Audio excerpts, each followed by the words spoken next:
I want to tell you about 3 things you need to do to break curses. Are you suffering from a curse? A curse that could be easily broken? I'll not take space here to debate the viability of curses from evil people or ungodly ancestors. My books and Bob Larson University cover that information adequately. For the purposes of this presentation, we'll assume that you've moved beyond a denial that curses can affect Christians, no matter what you've been taught. To the contrary, by well-meaning preachers, curses can and often do hinder the faith and spiritual effectiveness of true Christians. Consider these few thoughts. You've lived long enough to know the patterns of your impulses and sinful tendencies. By now, you've probably defined some of the lies upon which you've based some of your bad decisions and actions.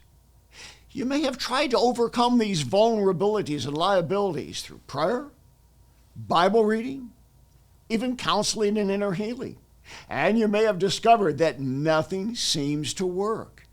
You can stuff it, bluff it, try to get your way past those curses for only so long. Sooner or later, you will realize that no amount of counseling or effort can banish certain evil thought patterns, physical ailments, or insecurities.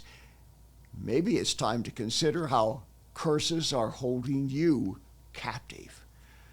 Curses can be predicated on known events, but often we don't know what's happened to our families, especially if something occurred a long time ago before we were born. To find out what we're dealing with, we must rely on a combination of spiritual discernment and acquired knowledge of common sources for curses. Besides surrendering our lives as much as possible to the ultimate curse breaker, Jesus Christ, we must educate ourselves about how curses work, biblically and historically, before we can achieve total victory over them. Begin your journey to freedom from curses by doing these 3 simple things. Number 1, identify what the curse is. Take an objective survey of your life experiences, your moral equivocations, and the sins which beset you. Consider the possibility that your struggles to overcome spiritual problems in your life might be the result of more than the ordinary challenges we all face in life. Ask the Lord to show you what issues might be the result of a curse. Number 2, determine the source of the curse. Where did it come from? Is it the negative influence of your family of origin, or do you have extended family members who are evil? Perhaps there may be an ancestor in living memory who practiced witchcraft, or indulged in violence or perversion or criminal activity. If it is an unknown ancestor, the Lord knows who it is. Simply pray, Lord, if any of my forebears indulged in diabolical practices, I renounce their evil and I cut it off from me in future generations. Our book, Curse Breaking, can help you with scores of specific prayers to pray. Finally, number 3, declare by faith the curse is broken.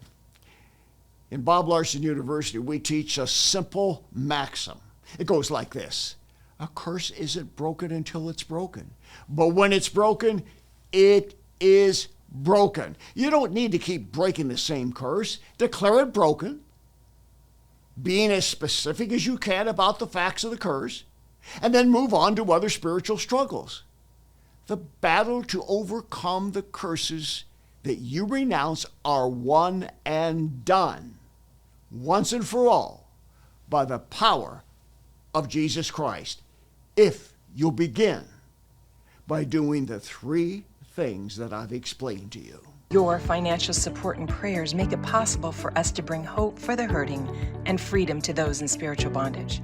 For the latest information regarding ministry outreaches, go to boblarson.org or call 303-980-1511.